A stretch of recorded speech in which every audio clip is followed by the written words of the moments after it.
The stars had been quiet for too long. Admiral Kexthal stood on the bridge of his massive warship, looking out at the dark space ahead. His golden eyes reflected the soft blue light from the control panels. For 2,000 years, the Zephyrian Empire had ruled the galaxy. They had conquered 847 star systems. Every alien race had bowed down to their power. Today would be no different. The Admiral's long fingers tapped against the metal railing. His gray skin showed the scars of many battles. He had fought in 32 wars and won them all. The creatures on this new planet called Earth would be just another victory to add to his record. "Sir, we are approaching the target system," said Captain Veximer, his second in command. The younger officer's voice carried excitement. This was his first real battle. Kexthal nodded slowly. "Show me the intelligence reports again." The main screen lit up with images of the small blue planet. The humans living there looked weak and soft. They had no scales, no claws, no natural weapons. Their technology was primitive. They had only just learned to travel between stars a few years ago. Most of their weapons still used simple explosives and metal projectiles. "Look at them," Kexthal said with a laugh. "They cannot even agree among themselves. Their planet is divided into hundreds of different groups. They fight each other over the smallest things, resources, beliefs, invisible lines on maps. They are completely divided." The intelligence officer, a thin Zephyrian with silver markings on his face, stepped forward. "Admiral, our scouts report that the humans have been fighting wars on their own planet for thousands of years. They seem to enjoy violence, but only against their own kind." "Perfect," Kexthal said. "A species that fights itself will never unite against us. We will demand their surrender. Half of them will probably help us conquer the other half." The fleet moved closer to Earth. 50 massive warships, each one larger than the biggest human city. Their weapons could destroy planets. Their shields could stop any attack the humans might try. This would be the easiest conquest in Zephyrian history. Far below on Earth, alarms were ringing in every major city. President Jake Morrison sat in the emergency command center deep under the ground in Washington. The room was filled with generals, scientists, and leaders from every nation on Earth. For the first time in human history, the entire world was working together. "The alien ships are still approaching," said General Patricia Brooks, the head of Earth's combined military forces. "They sent us a message an hour ago. They want us to surrender completely or they will destroy our planet." Morrison was a calm man who had led his country through many difficult times. But today, his hands were shaking slightly. "What do our scientists say about their technology?" Dr. Lucy Davis, the head of Earth's Space Research Program, stood up. "Sir, their ships are far more advanced than anything we have. Their weapons are powered by energy sources we do not understand. Their shields can probably stop our most powerful nuclear weapons, so we cannot win a direct fight," Morrison said. "No, sir, we cannot," the general admitted. "But we do not have to win. We just have to make them pay a heavy price for attacking." "Yes?" Morrison looked around the room at the faces of Earth's leaders.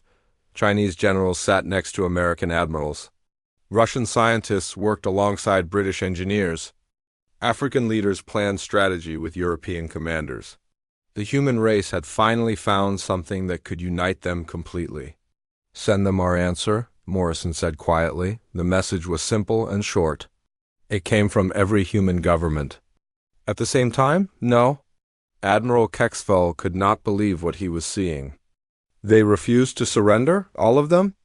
"Yes, sir," the communications officer replied. "Every human government sent the same message. They will not give up their planet." The admiral laughed again. "Foolish creatures. They think they're primitive. Weapons can hurt us. Begin the attack. Destroy their military bases first. Once they see our power, they will change their minds."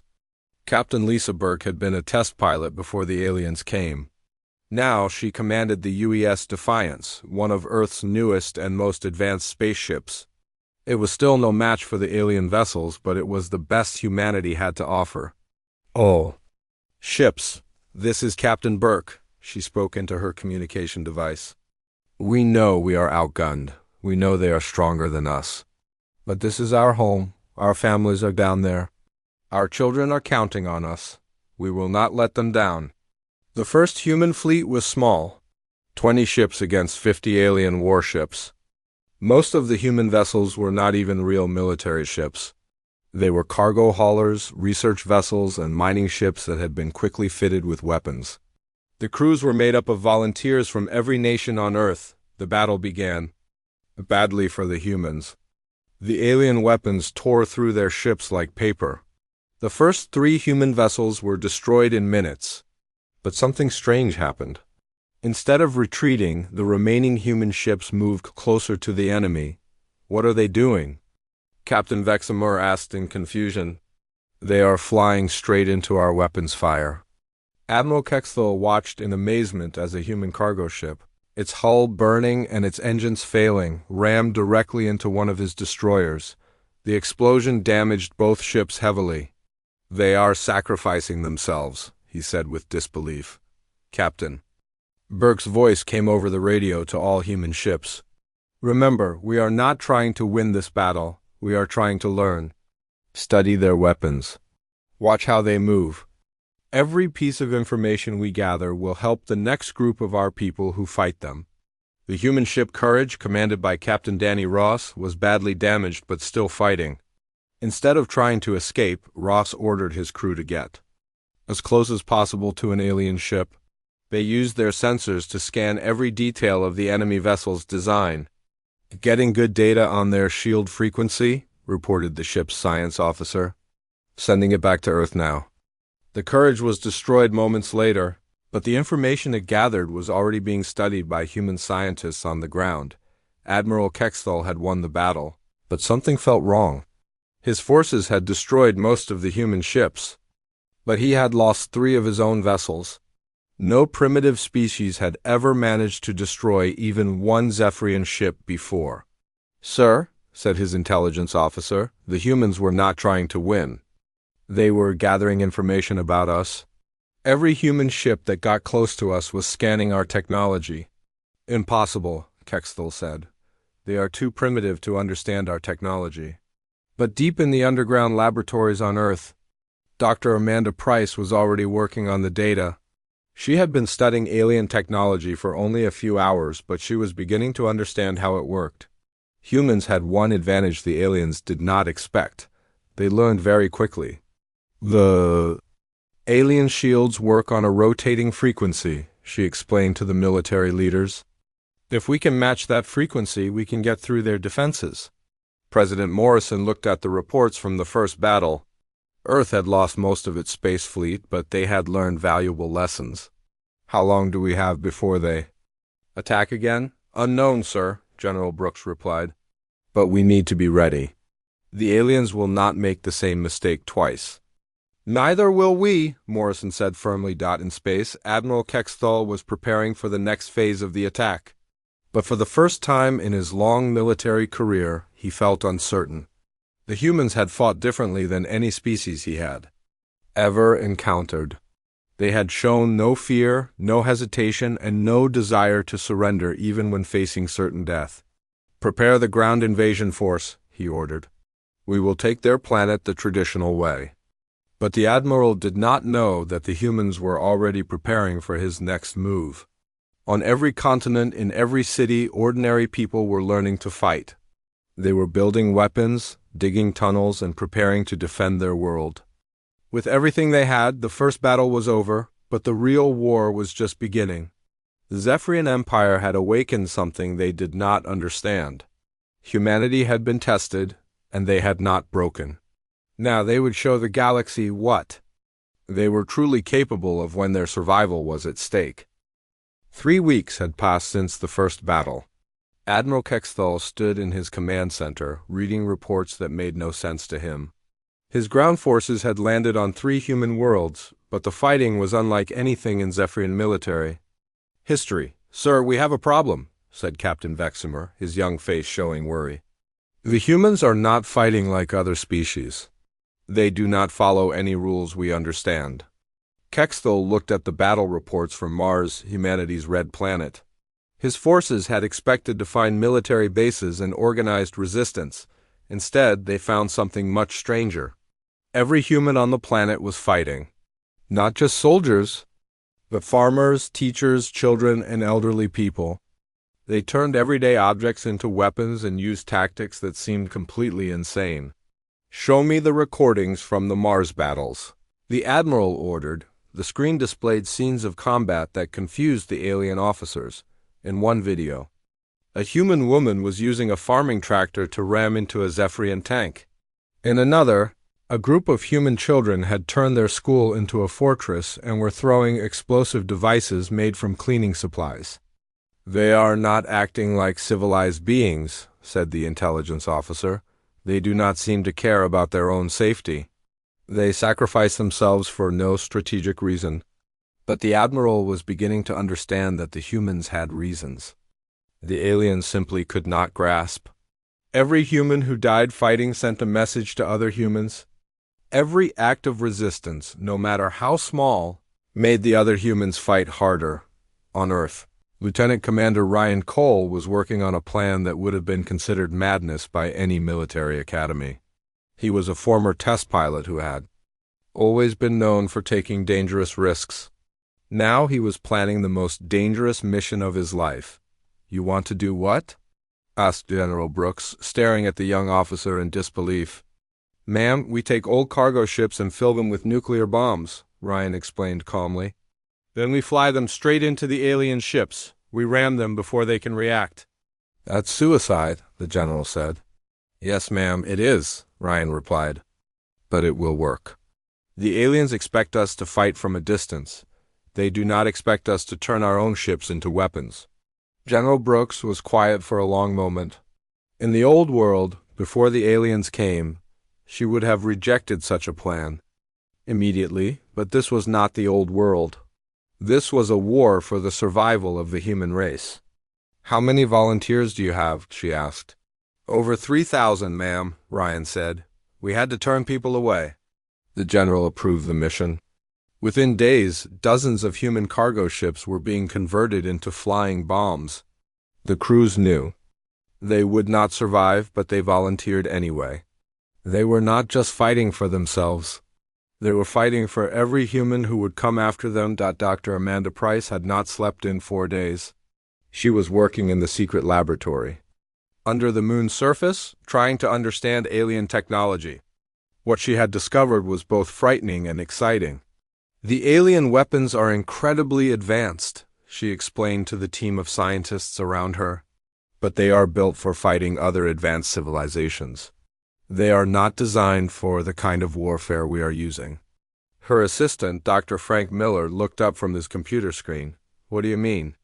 "Their weapons are perfect for destroying large ships and organized armies," Amanda continued. "But they are not good at fighting small groups that move quickly and attack from unexpected directions. They built their technology to fight enemies like themselves." This was the key insight that would change everything. The aliens had designed their weapons and tactics to fight civilized wars against civilized enemies. But humans were not fighting a civilized war. They were fighting for their lives using every method they could think of. Colonel Danny Hayes was leading a ground mission on Europa, one of Jupiter's moons. The aliens had built a supply base there, thinking it would be safe from human attack. They were wrong. Danny's team was made up of soldiers from 12 different countries. They had trained together for only 2 weeks, but they worked as if they had been fighting together for years. The alien invasion had done something that no human government had ever accomplished. It had made all humans see themselves as one people. "Remember," Danny whispered to his team as they approached the alien base, "we are not trying to hold this place. We are trying to learn everything we can about how they operate, then we destroy it and leave." The attack began at dawn. The aliens had guards, but they were not expecting humans to attack from below. Danny's team had spent 3 days digging tunnels under the base. They came up inside the facility before the aliens knew what was happening. The fighting was brutal and close. The aliens were stronger and had better weapons, but the humans were faster and more creative. They used the aliens' own equipment against them, turning their power systems into bombs and their communication devices into weapons. Data downloaded, reported Sergeant Lisa Park, the team's technical expert. All alien computer files are copied. Base charges set, called out Corporal Mike Johnson. We have 2 minutes to get out. The team escaped just before the entire base exploded.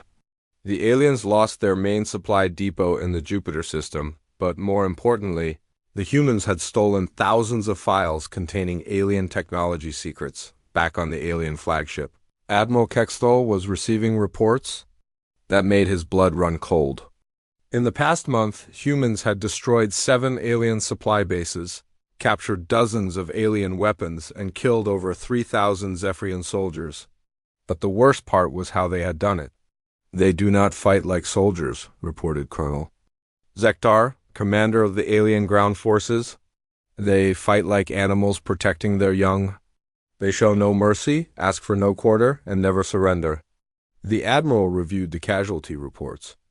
In 2,000 years of conquest, the Zephyrian Empire had never lost so many soldiers to a primitive species. What about their space forces? Even worse, sir, replied Captain Veximer. Yesterday, they sent 30 cargo ships filled with explosives directly at our fleet. The ships were piloted by humans who knew they would die in the attack. We destroyed most of them, but 5 got through. We lost 2 cruisers and a battleship. Admiral Kexthal could not understand this kind of warfare. In Zephyrian culture, soldiers fought to win glory and return home as heroes. The idea of deliberately dying in battle was foreign to them. But humans seemed to welcome death if it meant hurting their enemies. Sir, said the intelligence officer, we are also receiving reports of strange human behavior from other battle zones. They are using civilian ships as weapons, turning their own space stations into bombs, and somehow making our captured weapons work better than they did for us. This last point was the most troubling. Dr. Amanda Price and her team had not just studied alien technology, they had improved it. Human scientists, working with equipment they barely understood, had found ways to make alien weapons more powerful and efficient. Captain Helen Sharp was preparing for her next mission. She commanded a small human ship called the UES Striker. Her job was to attack alien ships and escape before they could fight back. It was dangerous work, but Helen loved the challenge. Target spotted, reported her navigator, Lieutenant Carl Brooks. 1 alien transport lightly defended. Perfect, Helen said with a smile. Let's show them what we learned from their own technology. The Striker approached the alien ship using a new kind of stealth system. Human engineers had studied captured alien sensors and figured out how to hide from them. The attack was quick and devastating. The alien transport was destroyed before it could send a distress signal, but Helen's mission was not just to destroy enemy ships, she was also testing new weapons based on alien technology. Each attack taught the humans something new about how to fight their enemies more effectively. Meanwhile, on Earth, President Morrison was meeting with leaders from every human colony and outpost. The war was spreading across the entire solar system, and humanity was changing in ways no one had expected. We are not the same species we were 6 months ago, Morrison told the assembled leaders. We have learned to fight like we never fought before. We have learned to work together like we never worked together before. And we have learned that we are much stronger than we ever imagined. The president was right. The human race was evolving, not physically, but mentally and socially. The alien invasion had awakened something in humanity that had been sleeping for thousands of years. They were remembering what it meant to be the top predator on their planet. Admiral Kexthal received one final report that day that changed everything. Human forces had not just attacked alien bases and ships. They had begun broadcasting messages throughout Zephyrian space, using captured alien communication equipment. The messages were simple but terrifying. They showed images of destroyed alien ships, captured alien soldiers, and humans using alien weapons against their former owners. The message was clear. The humans were not just defending themselves. They were learning, adapting, and becoming more dangerous every day. For the first time in his long military career, Admiral Kexthal felt something he had never experienced. Before, fear, the humans were no longer just defending their planet. They were becoming something else entirely. Something that might be more dangerous than the Zephyrian Empire itself. The war had been going on for 1 full year. Admiral Kexthal looked at the reports on his desk and felt something he had never experienced before. Doubt. The conquest of Earth was supposed to take 3 months. Instead, the Zephyrian Empire had been forced to send 3 complete battle fleets to fight a species that barely had space travel. "Sir, High Command is asking for another progress report," said Captain Vexamer. The young officer looked tired and worried. Many of his friends had died fighting the humans. "Tell them we need more ships," Kexthal replied, "and more soldiers and more supplies. These humans are not like any enemy we have faced before." The Admiral was right.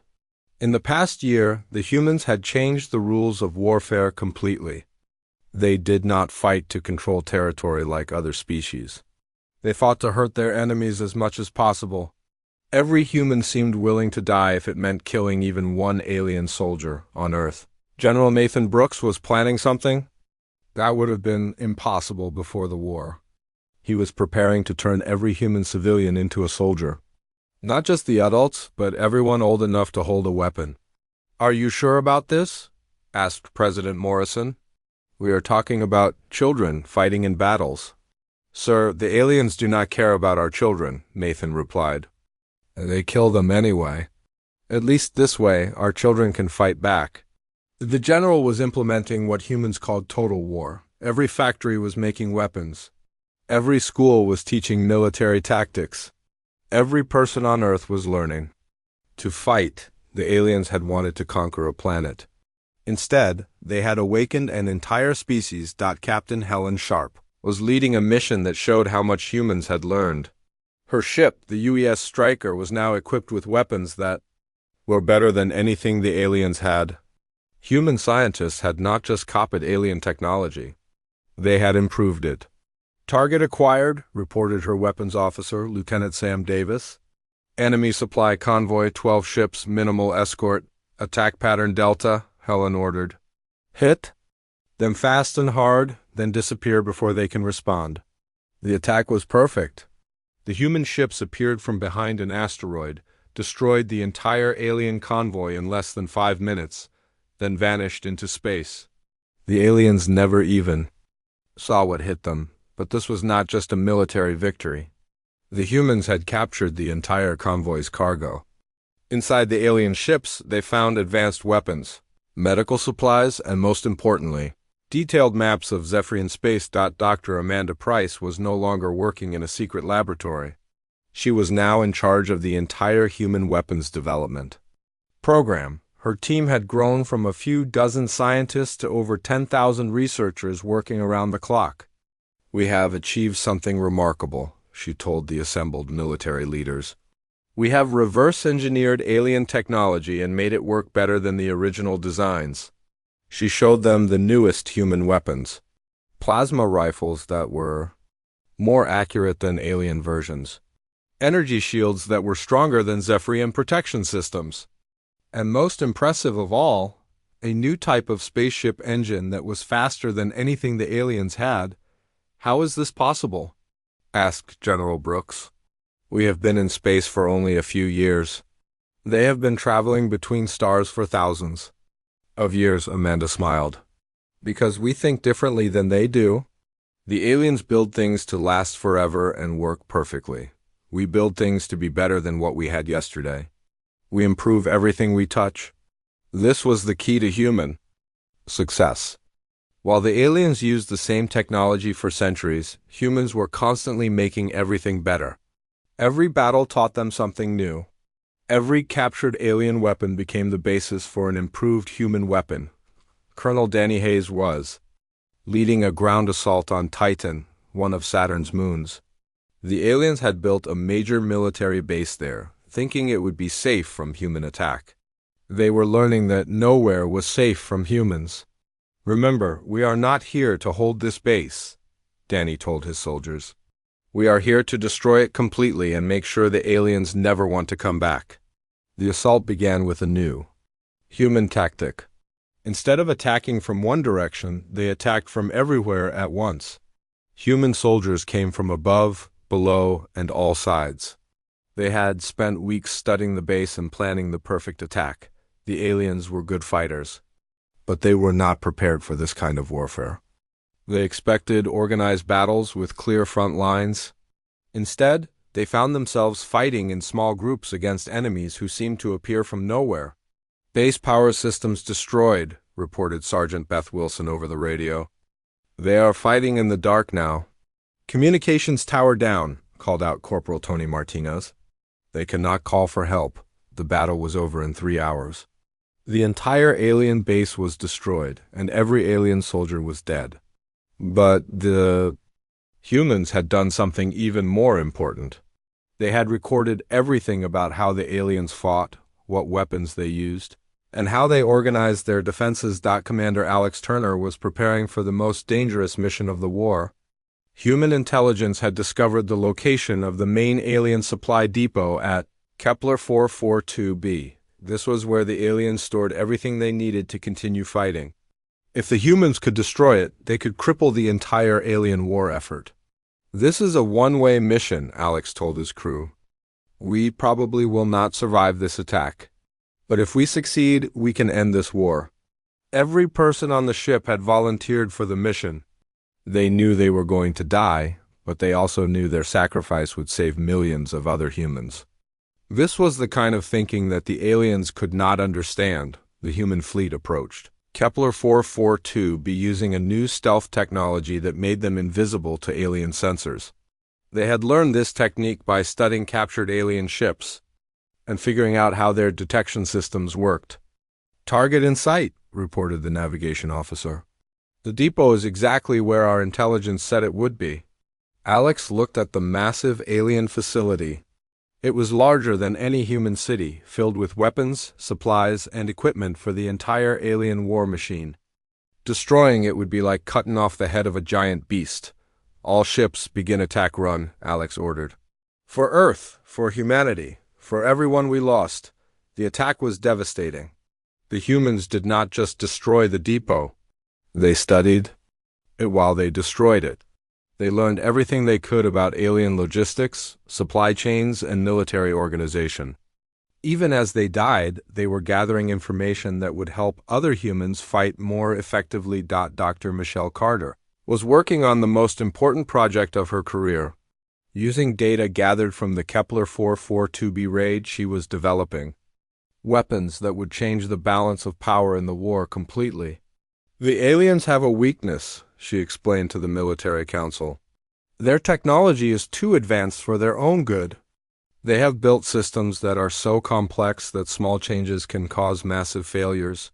She showed them computer models of alien ships. "If we can introduce certain computer viruses into their systems, we can turn their own weapons against them. We can make their ships destroy themselves." This was warfare at a level the aliens had never experienced. They were used to fighting enemies with similar technology and similar thinking. But humans approached warfare like a puzzle to be solved, not like a ritual to be performed. President Morrison received a message that changed everything. It was from the alien Admiral Kexthal himself asking for a meeting to discuss terms. The aliens, who had never negotiated with any species before, were asking to talk with the humans. "They want to meet?" Morrison asked in amazement. "Yes, sir," replied the communications officer. "They are offering to discuss a ceasefire and possible peace terms." Morrison thought about this for a long moment. A year ago, humanity had been on the verge of extinction. Now the aliens were asking for peace. But Morrison knew that this was not really about peace. This was about fear. The aliens were afraid of what humanity was becoming. "Send them our reply," Morrison said finally. "Tell them we will meet, but only to discuss their surrender. We are not interested in peace. We are interested in victory." The message was sent throughout human space. After a year of fighting, humanity was no longer just defending itself. They were winning. They had taken the most powerful empire in the galaxy and made it afraid. Admiral Kexthal read the human response and felt his heart sink. The humans were not interested in negotiation. They wanted complete victory. They had become something that the galaxy had never seen before. A species that grew stronger with every battle and refused to accept anything less than total triumph. The Admiral realized that he had made a terrible mistake. He had not just attacked a primitive species. He had awakened something that might be more dangerous than anything the galaxy had ever known. The humans were no longer fighting to survive. They were fighting to prove that they were the strongest species in the universe, and they were winning. The message that arrived at the Zephyrian High Command headquarters changed everything. Admiral Kexthal read it 3 times before he believed what he was seeing. In the Battle of Proxima Centauri, a single human ship had destroyed an entire alien squadron, not just defeated them, completely destroyed them. All 12 ships were gone, and over 3,000 Zephyrian soldiers were dead. How is this possible? Asked Supreme Commander Galactic, the highest military leader in the entire Empire. His ancient face showed confusion and fear. 1 primitive ship against 12 of our best warships? Kexthal looked at the battle recordings. The human ship was called the UES Retribution, commanded by Captain Steve Martin. It should have been an easy target for the alien squadron. Instead, it had become their worst nightmare. Watch this, Kexthal said, starting the recording. The human captain did something we have never seen before. The video showed Captain Martin's ship approaching the alien squadron. It looked like a normal attack at first, but then something strange happened. The human ship started changing. Parts of it broke away and became separate weapons. What had looked like one ship was actually 12 smaller ships connected together. Impossible, whispered Commander Galactic. They built a ship that becomes a fleet, but that was not the strangest part. Each of the smaller human ships was controlled by artificial intelligence that learned and adapted during the battle. As the aliens destroyed some of the human ships, the remaining ones learned from those deaths and became harder to kill. The final ship destroyed our flagship by ramming into it at full speed, Kexthal explained. But before it hit, it transmitted everything it had learned to other human ships across the galaxy. This was the moment when the Zephyrian Empire realized they were not fighting a normal war. They were fighting an enemy that became stronger every time they lost a battle. Every human death taught the survivors something new. Every destroyed human ship made the next human ship better. On Earth, Captain Steve Martin had become a legend. The recording of his final battle was played in every human settlement. Children learned his name in school. Soldiers studied his tactics. But Steve himself was gone, killed in the battle that destroyed an entire alien squadron. He knew he was going to die, said General Nathan Brooks, reading Steve's final mission report. He planned the whole thing as a learning experience for the rest of us. This was something the aliens could not understand. Humans did not just fight to win individual battles. They fought to make future battles easier for other humans. Every sacrifice was an investment in ultimate victory. Colonel Betty Johnson was leading the liberation of Europa Colony. The aliens had captured this human settlement 6 months earlier and turned all the colonists into slaves. Now Betty was bringing them home. Remember, she told her soldiers, every human they hurt is a reason to fight harder. Every human they killed is a debt they owe us. Today we collect that debt. The battle for Europa Colony was different from earlier fights. The humans were no longer desperate defenders. They were angry avengers. They had learned to fight as well as the aliens, but they had something the aliens did not have. They had fury. The alien commander on Europa, Colonel Zaxamor, sent a desperate message to his headquarters. The humans are not trying to capture the colony. They are trying to punish us. They kill every alien soldier they find. They show no mercy. Betty's forces moved through the colony like a storm. They had studied alien tactics for 2 years. They knew how aliens thought, how they fought, and how they could be beaten. But more than that, they were fighting for their families and friends who had been enslaved. Colonists secured, reported Lieutenant Gary Hill. All humans are safe. What about the alien prisoners? Betty looked at the captured alien soldiers. In the old days, before the war, humans would have treated prisoners with kindness. But these aliens had enslaved human children. They had turned human families into workers in their factories. No prisoners, Betty said quietly. They started this war. They chose to be monsters. Now they can face the consequences. The aliens on Europa Colony learned something that day. Humans did not forget. They did not forgive. And they did not show mercy to enemies who hurt their families. Dr. Kevin Walsh was working on a project that terrified even his fellow humans. He was the coordinator of Earth's psychological warfare program. His job was to get inside the minds of the aliens and break their will to fight. We have learned something important about their psychology, Kevin explained to the military leaders. The aliens have never experienced real fear before. They have always been the strongest species wherever they went. Fear is a new emotion. For them, Kevin's team had been broadcasting messages into alien space using captured communication equipment. But these were not normal military communications. These were designed to create panic and terror among alien soldiers. The messages showed videos of destroyed alien ships, captured alien technology being used by humans, and most frightening of all, humans who had learned to speak the alien language perfectly. The aliens were hearing their own words spoken by their enemies. "We are not just winning battles," the human messages said in perfect Zephyrian language. "We are becoming you. We are learning everything you know. Soon we will be better at being Zephyrians than you are." Admiral Kexthal received reports that alien soldiers throughout the fleet were requesting transfers away from human space. Some were even deserting completely. The Empire's best warriors were becoming afraid to fight. Humans.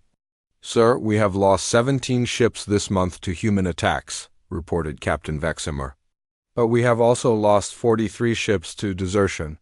Our own soldiers are abandoning their posts rather than fight humans." This was unprecedented in Zephyrian history. Their soldiers had fought thousands of different species without fear. But humans were different.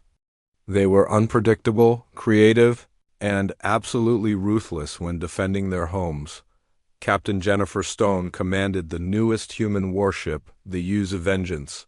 Her ship was built entirely from captured alien technology, but it was designed using human engineering principles. It was faster, stronger, and smarter than any ship in the alien fleet. "Target located," reported her tactical officer, Commander Bob Taylor. "Alien forward base at Volf 359, 20 ships, heavily defended." "Perfect," Jennifer said with a smile that would have frightened the aliens if they could see it. "Let's show them what we have learned." The attack on Volf 359 demonstrated how completely the war had changed. The human fleet did not charge in like warriors seeking glory. They moved like hunters stalking prey. They studied the alien defenses, found the weaknesses, and struck with surgical precision. "Enemy shields down," reported the weapons officer. "Their communications are jammed. They cannot call for help." "Begin Phase 2, Jennifer ordered. Phase 2 was something new in galactic warfare. Instead of just destroying the alien base, the humans captured it intact. They wanted the technology, the information, and most importantly, they wanted to send a message to every alien in the galaxy. The message was simple. Humans could take anything the aliens built and make it their own. There was nowhere the aliens could go that humans could not follow. There was no technology the aliens had that humans could not steal and improve. President Morrison received a communication that made him smile for the first time in months. Admiral Kexthal was asking for another meeting. But this time, the alien message was different. This time, the aliens were begging. "They want to discuss our terms for ending the war," Morrison read from the alien message. "They are offering to withdraw from all human space and pay reparations for the damage they have caused." Morrison looked around the room at his advisors. 2 years ago, these same aliens had demanded humanity's complete surrender. Now they were offering to pay humans for the privilege of being allowed to retreat. "What should we tell them, sir?" asked Secretary of Defense Carol White, Morrison thought. About all the humans who had died in the war. He thought about the children who had been enslaved on Europa Colony. He thought about the families that had been torn apart by alien weapons. Then he thought about what humanity had become during this war. "Tell them we will consider their offer," Morrison said finally. "But first they need to understand something. We are not the same species they attacked 2 years ago. We have learned from this war, we have grown stronger, and we will never forget what they tried to do to us." The message was sent to Admiral Kexthal, who read it with growing horror. The humans were not interested in just winning the war. They wanted to make sure that no alien species would ever again make the mistake of attacking humanity. "Sir," said Captain Veximer, "what does this mean for the Empire?" Admiral Kexthal looked out at the stars that had once belonged to his people. "It means the galaxy has a new apex predator. And it is not us." The Empire's intelligence reports were filled with disturbing information. Humans were not just defending their solar system anymore. They were building new ships, training new soldiers, and developing new weapons. They were preparing to take their war beyond their own space. Supreme Commander Gerthic called an emergency meeting of the entire Zephyrian High Command. The greatest military minds in the Empire gathered to discuss something that had never happened before in their history. 3 years had passed since the Zephyrian Empire first attacked Earth. Admiral Kexthal stood in what remained of his command center, looking at reports that told the story of the greatest military disaster in galactic history. His mighty fleet was scattered across space. His soldiers were dead or fleeing. His empire was broken. "Sir, we have received the final casualty reports," said Captain Veximer, his voice barely a whisper. The young officer had aged 10 years in the past 3 months. "We have lost over 400 ships and more than 2 million soldiers." Kexthal closed his eyes. "When this war began, the humans had perhaps 50 small ships and a few thousand trained soldiers. Now they had fleets that rivaled the greatest armadas in galactic history. They had weapons that could destroy planets. They had become the most dangerous species the galaxy had ever known. And what about the humans?" Kexthal asked, though he already knew the answer. "They have grown stronger with every battle, sir," Veximer replied. "Our intelligence estimates suggest they now have over 3,000 warships and millions of trained soldiers. They have also built weapons we do not understand and developed technologies that surpass our own." The Admiral opened his eyes and looked at the tactical display. Red dots showed the locations of human fleets throughout the galaxy. They were everywhere. They had not just defended their home system. They had conquered dozens of star systems that had once belonged to the Empire. On the imperial homeworld of Zephyros Prime, Supreme Commander Gerthic was meeting with the Emperor himself. The ancient ruler of the galaxy's greatest empire was hearing words that no Zephyrian emperor had ever heard before. "Your Majesty, I must recommend immediate withdrawal from all human space," Gerthic said, his voice filled with shame. "We cannot defeat them. We cannot contain them. We can only hope to survive them." Emperor Malkadith had ruled the galaxy for 800 years. He had seen 1,000 species bow before Zephyrian might. But now he was hearing his greatest military commander admit defeat to a species that had been in space for less than a decade. "How is this possible?" the Emperor asked. "They are primitives. They barely understand their own technology." "Your Majesty, that was our mistake," Gerthic replied. "We thought they were primitives. But they are something else entirely. They are a species that becomes stronger when challenged. They learn from every defeat. They improve everything they touch. And most dangerous of all, they never forget an enemy." The Emperor listened as his commander described battles that sounded like nightmares. Human ships that repaired themselves during combat. Human soldiers who fought with weapons they had built from captured alien technology. Human leaders who planned strategies that seemed impossible but somehow worked perfectly. "They have done something we thought was impossible," Gerthic continued. "They have turned their technological disadvantage into an advantage. Because they started with less advanced technology, they were not limited by old ways of thinking. They could build things we never imagined." Captain Jennifer Stone was commanding the human assault on Volf 359. the Zephyrian Empire's last major base in human space. Her fleet was made up of ships that would have been science fiction 3 years ago. Now they were the standard weapons of human warfare. All ships begin final attack, Jennifer ordered. Let's finish this. The attack was unlike anything that had ever been seen in galactic warfare. The human ships moved with perfect coordination as if they were all controlled by a single mind. Their weapons fired with deadly accuracy. Their defenses seemed impossible to penetrate. The alien base at Volf 359 had been designed to withstand attacks from the most powerful fleets in the galaxy. It lasted exactly 17 minutes against the human assault. Base destroyed, reported Commander Bob Taylor. No alien survivors detected. Good, Jennifer said coldly. Send the message to their remaining fleets. Any alien ship found in human space will be destroyed without warning. We are done being merciful? This was the new reality of the galaxy. Humans were no longer defending themselves. They were expanding their territory and eliminating any alien presence they found. Species that had ruled star systems for thousands of years were fleeing before human fleets. Dr. Amanda Price was working on her final project of the war. She had spent 3 years studying alien technology and improving it. Now she was creating something that would make sure no alien species would ever again threaten humanity. The quantum communication array is complete, she announced to the assembled scientists and military leaders. We can now communicate instantly with any human ship anywhere in the galaxy. This was more than just improved communication. It meant that every human fleet could coordinate perfectly with every other human fleet. It meant that humanity could act as a single organism spanning hundreds of star systems. But there is more, Amanda continued. We have also developed quantum sensors that can detect any alien ship within 100 light years.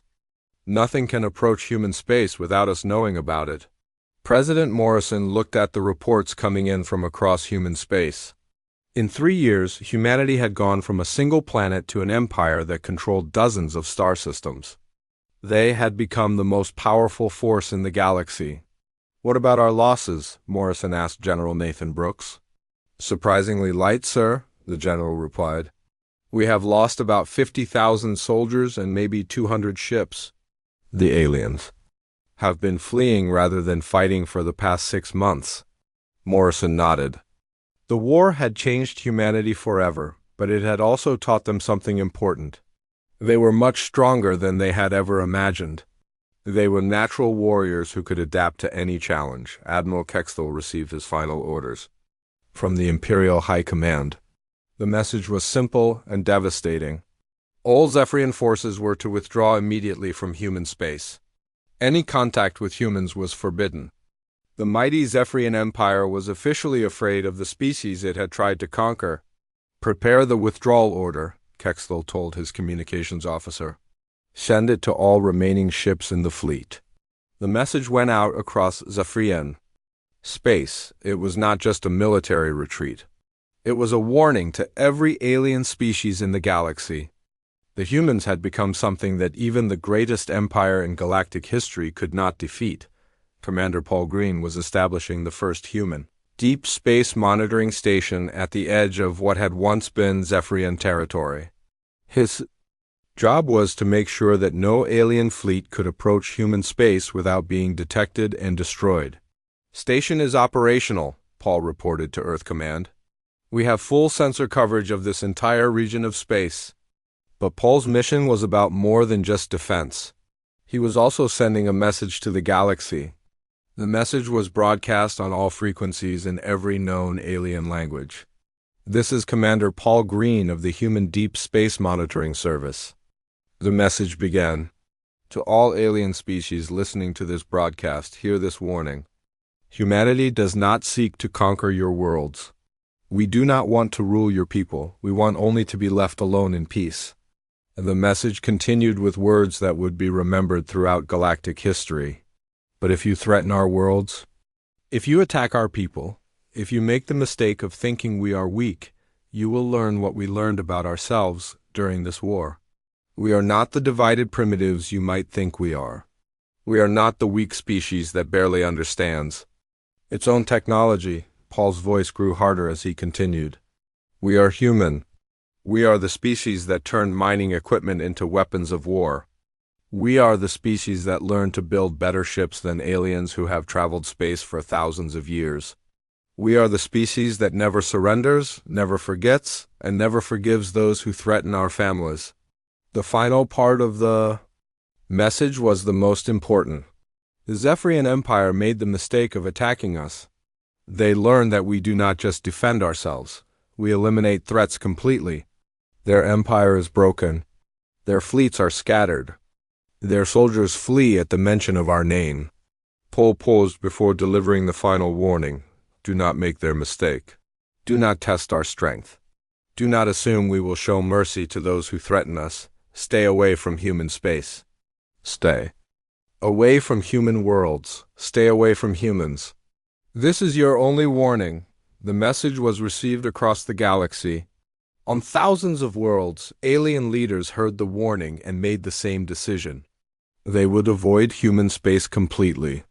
They would not risk the fate that had befallen the Zephyrian Empire. Emperor Malkadith issued the final order of the war. It was sent to every Zephyrian ship, every alien government, and every species that had ever been part of the galactic community. By imperial decree, all contact with the human species is hereby forbidden. No Zephyrian ship will enter human space. No Zephyrian citizen will communicate with humans. The species known as humanity is to be considered extremely dangerous and avoided at all costs. The decree continued with words that marked the end of Zephyrian dominance in the galaxy. Let it be known throughout the Empire and beyond that we have encountered a species unlike any other. The humans possess technologies we do not understand, tactics we cannot predict, and a determination that surpasses our own. They have proven themselves to be the apex predators of the galaxy. The final line of the decree became legendary throughout alien space.